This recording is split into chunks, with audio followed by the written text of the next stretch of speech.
Film की शुरुआत होती है सैम नाम के एक बंदे से जो ट्रेन में सफर कर रहा होता है। उसकी जिंदगी बिल्कुल भी ठीक नहीं चल रही होती। हर मोड़ पर उसे परेशानी का सामना करना पड़ता है। पता चलता है कि वो एक सुनसान रेगिस्तान जैसे शहर जा रहा है जहां उसे नई नौकरी शुरू करनी है। ट्रेन में वो अकेला बैठ के खाना खा रहा होता है और उसके सामने एक औरत बैठी होती है, साथ उसका बच्चा भी होता है। सैम उसके हालात देख के अपना खाना उसे दे देता है। अब जब वो स्टेशन पर उतरता है तो पूरी जगह खाली होती है। हालांकि कंपनी ने कहा था कि रिक नाम का एक बंदा होगा जो उसे लेने आएगा। सैम इधर उधर देखता है, फिर उसे कमरे में एक आदमी दिखाई देता है। सैम उससे बात करने की कोशिश करता है पर वो बंदा उसे इग्नोर कर देता है। सैम उससे पूछता है बाथरूम कहाँ है, तो वो बंदा बस इशारे से बता देता है। सैम को उस पर गुस्सा आता है पर वो चुप रहता है और वॉशरूम चला जाता है। फारिग होने के बाद बाहर से एक आदमी की आवाज आती है, जल्दी निकलो भाई, यहाँ पानी भी पैसों का है। असल में यही वो रिक है जो सैम को कंपनी तक पहुँचाने वाला है। सैम कहता है हो गया भाई, बस निकल रहा हूँ। अब दोनों गाड़ी में बैठते हैं और कंपनी की तरफ रवाना होते हैं। रास्ते में रिक बोलता है तुझे $300 देने होंगे ट्रैवल के। सैम चौंक के कहता है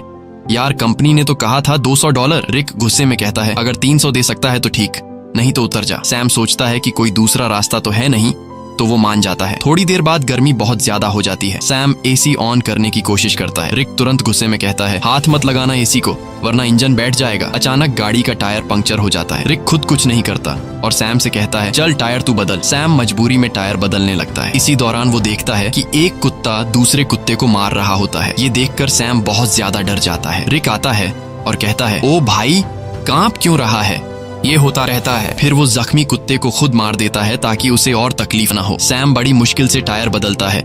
फिर दोनों वापस गाड़ी में बैठते हैं। रात को फ्यूल भरने के लिए गाड़ी रोकते हैं और वहीं रात गुजारने का प्लान बनाते हैं। दोनों लकड़ियां जमा करते हैं, आग जलाते हैं। रिक पूछता है तू इतनी दूर कंपनी क्यों जा रहा है। सैम कहता है यार जिंदगी बहुत मुश्किल चल रही है, मैं चाहता हूँ किसी का मोहताज न बनूं और मुझे यकीन है कि उस कंपनी में मुझे कोई अच्छी जॉब मिल जाएगी। रिक कहता है तू एक अच्छा इंसान है लेकिन जिस जगह तू जा रहा है ना वहाँ सब खून चूस लेते हैं, सीधा बंदा वहाँ बचता नहीं। सैम कहता है चलो देखते हैं क्या होता है। अगले दिन फिर सफर शुरू होता है। अब सैम ड्राइव कर रहा होता है। रिक सो जाता है।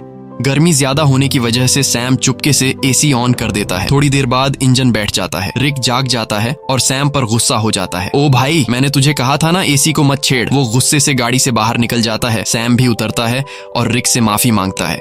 रिक को और गुस्सा चढ़ जाता है, बोलता है चुप कर, तेरी आवाज ना सुनूं। इसके बाद सैम पेशाब करने जाता है। थोड़ा दूर जाकर वो एक चमकता हुआ पत्थर देखता है। करीब जाकर जब वो गौर से देखता है तो पता चलता है कि ये तो खालिस सोना है। वो फौरन रिक को बुलाता है, ओए इधर आ, चेक कर, कहीं मैं सपना तो नहीं देख रहा। रिक जैसे ही देखता है शॉक हो जाता है। वो लाइटर निकालता है, आग जलाकर चट्टान पर रखता है, बोलता है अगर काला हुआ तो नॉर्मल पत्थर वरना खालिस सोना। चट्टान जैसी की तैसी रहती है, मतलब सोना कंफर्म। अब दोनों सामान निकालते हैं, गड्ढा खोदने लगते हैं ताकि सोना निकाल सकें। पूरी ताकत लगाते हैं लेकिन चट्टान हिलती भी नहीं। रिक रस्सी की मदद से सोने को गाड़ी से बांधने की कोशिश करता है ताकि खींच सके, लेकिन रस्सी टूट जाती है क्योंकि सोना भारी होता है। इसके बाद दोनों लगे रहते हैं, सारा दिन खुदाई करते हैं। अब सूरज डूबने लगता है। रिक कहता है जल्दी से लकड़ियां जमा कर क्योंकि जंगली कुत्ते आसपास घूम रहे हैं, रात को हमें काट लेंगे। अगर हम आग जला लें तो वो डर के भाग जाएंगे। दोनों लकड़ियां जमा करते हैं, आग जलाते हैं, खुशी में गाने बजाने और नाचने लगते हैं। रिक सैम को गले लगाकर कहता है तुझे मैं फुल एसी वाली कार दिलाऊंगा।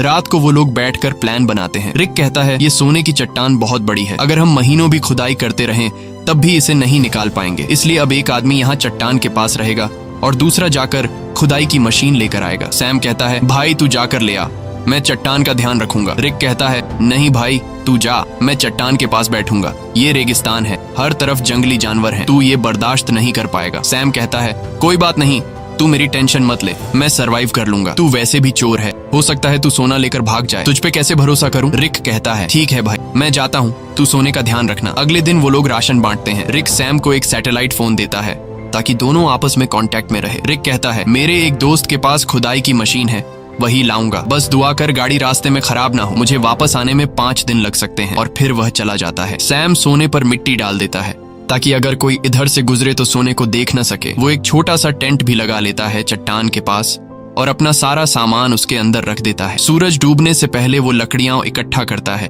ताकि रात को आग जला सके। रात को वो आग जलाकर बैठ जाता है, खाने में से थोड़ा सा खाता है और बाकी रख देता है। अचानक उसे जंगली कुत्तों की आवाजें सुनाई देती हैं और उसे एहसास होता है कि अकेले होने की वजह से वो आसान शिकार है। वो डर जाता है और चाकू हाथ में लेकर सो जाता है। अगली सुबह सूरज की तेज धूप से उसकी आंख खुलती है। बहुत गर्मी और थकावट होती है। नींद पूरी नहीं हुई होती और सूरज की तपिश उसकी स्किन जला रही होती है। तभी सैटेलाइट फोन की बेल सुनाई देती है। सैम दौड़कर फोन तक जाता है लेकिन कॉल कट चुकी होती है। वो टेंट में बैठा सोने को देख रहा होता है और सोचता है कि सोना बेचकर सबसे पहले एक बड़ा घर खरीदूंगा। फिर सैम पास के इलाके में घूमता है। थोड़ी दूरी पर उसे एक क्रैश प्लेन दिखाई देता है। वो फौरन उस क्रैश प्लेन के पास जाता है और वहीं रहने का फैसला करता है, लेकिन वहां से सोने की चट्टान उसकी नजरों से दूर होती है। इसलिए वो प्लेन के कुछ टुकड़े उठाकर चट्टान के पास एक टेंट बना लेता है। सैम कुछ देर के लिए आराम करने लगता है ताकि पानी की बचत हो और थकान कम हो। अचानक बाहर से कुछ ऐसी आवाजें सुनाई देती हैं जैसे कोई सोने की चट्टान चोरी कर रहा हो। वो बाहर निकलता है लेकिन कुछ नहीं होता। चट्टान वैसे की वैसे होती है। वो चट्टान के पास बैठ जाता है। तभी उसे एक आइडिया आता है कि क्यों न चट्टान से एक सोने का टुकड़ा काट लिया जाए। सैम पत्थर उठाकर सोने को तोड़ने लगता है और वो सोने का एक बड़ा सा टुकड़ा तोड़ने में कामयाब हो जाता है और उस पर से मिट्टी साफ कर अपने पास रख लेता है। इसी दौरान रिक की कॉल आती है। सैम बोलता है, ओ भाई तू है कहाँ? सूरज ने मेरा हाल बुरा कर दिया है। रिक कहता है, यार इंजन खराब हो गया है, थोड़ा लेट हो जाऊंगा। सैम कहता है, जल्दी कर, प्यास से मर जाऊंगा। रिक कहता है, मुझे आने में थोड़े दिन और लगेंगे, और फोन काट देता है। रात को सैम आग के सामने बैठा होता है तो कुत्ते चारों तरफ से आवाजें निकालने लगते हैं। सैम को डर लगता है कि कहीं सब कुत्ते एक साथ हमला न कर दें। वो हाथ में जलती हुई लकड़ी पकड़ लेता है ताकि कुत्ते भाग जाएं। वो रात भर कुत्तों के डर से जागा रहता है। सुबह होती है, वो सोना चाहता है लेकिन सूरज ने उसकी खाल जला दी होती है। दर्द से वो सो नहीं पाता। वो पानी पीने जाता है लेकिन पानी भी बहुत कम बचा होता है। इतने में वो देखता है कि एक सांप उसकी तरफ आ रहा है। वो उसे मारने की कोशिश करता है ताकि खा सके, क्योंकि खाना भी लगभग खत्म हो चुका होता है। लेकिन सांप को मारते वक्त पानी की बोतल गिर जाती है और बस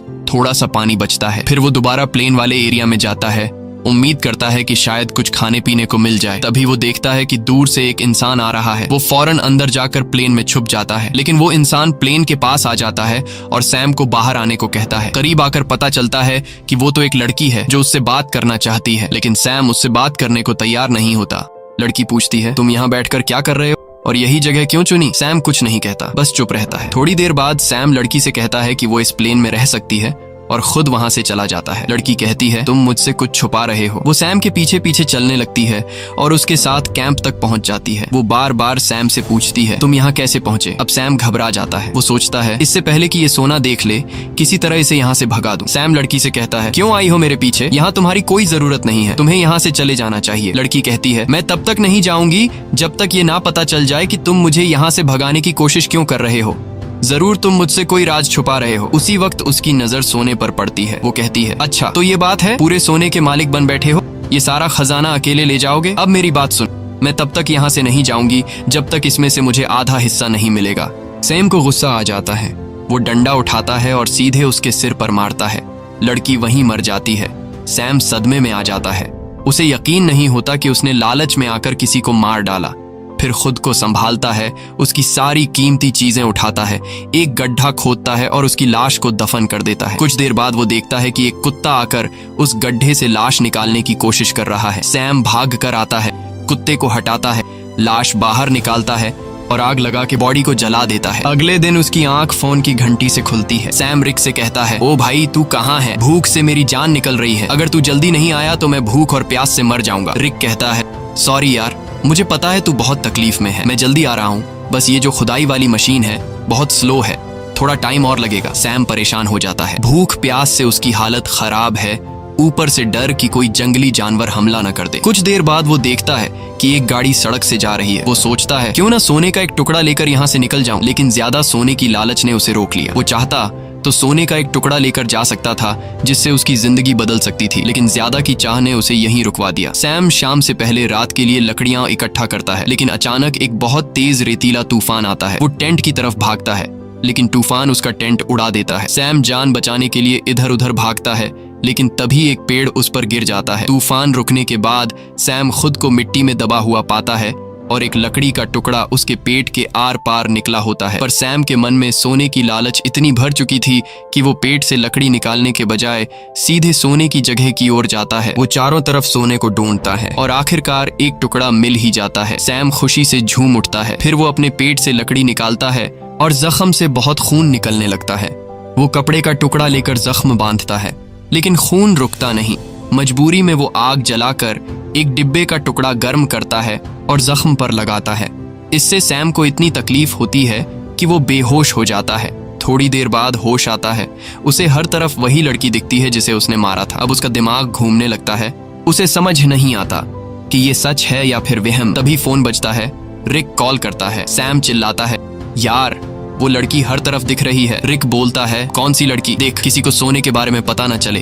अगर किसी को पता चल भी गया हो तो उसे मार डाल। लेकिन सैम की हालत इतनी खराब होती है कि वो किसी को मार तो क्या, अपने पैरों पर खड़ा भी नहीं हो सकता। वो जमीन पर रेंग रहा होता है। जवाब देने की भी हिम्मत नहीं होती। अचानक वही लड़की सामने खड़ी नजर आती है, लेकिन इस बार उसके चेहरे पर कोई जख्म नहीं होते। वो सैम को पानी पिलाती है और मदद करने को कहती है, लेकिन सैम सोने की लालच में इतना अंधा हो गया था कि वो मदद लेने से भी इनकार कर देता है। सैम डरते हुए कहता है, मैंने तुम्हें मार डाला था, दूर रहो। वो बोलती है, बस इतना बता दो, क्या मेरी जुड़वा बहन यहाँ से गुजरी है? तब सैम को यकीन हो जाता है कि ये वहम नहीं है, बल्कि ये उसी लड़की की बहन है जिसे उसने मारा था। सैम कहता है, नहीं, मैंने कुछ नहीं देखा, बस तुम यहाँ से चली जाओ। जिसके बाद वो लड़की वहाँ से चली जाती है। कुछ देर बाद जंगली कुत्ते उसके पास आने लगते हैं और उसे चारों तरफ से घेर लेते हैं। वो तुरंत रिक को फोन करता है। वो रिक से पूछता है कि तुम कहाँ हो, जल्दी आओ नहीं तो ये कुत्ते मुझे मार डालेंगे। वो रोने लगता है।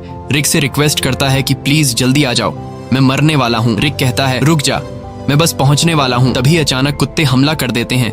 एक एक करके सब उसे नोचने लगते हैं। यहाँ हम देखते हैं कि रिक सैम से दूर बैठकर दूरबीन से सब कुछ देख रहा होता है। असल में वो कई दिन पहले मशीन लेकर वहां पहुंच गया था और बस वो सैम के मरने का इंतजार कर रहा था ताकि वो अकेले सारा का सारा सोना ले जा सके। जिसके बाद रिक छिपकर खड़ा होता है।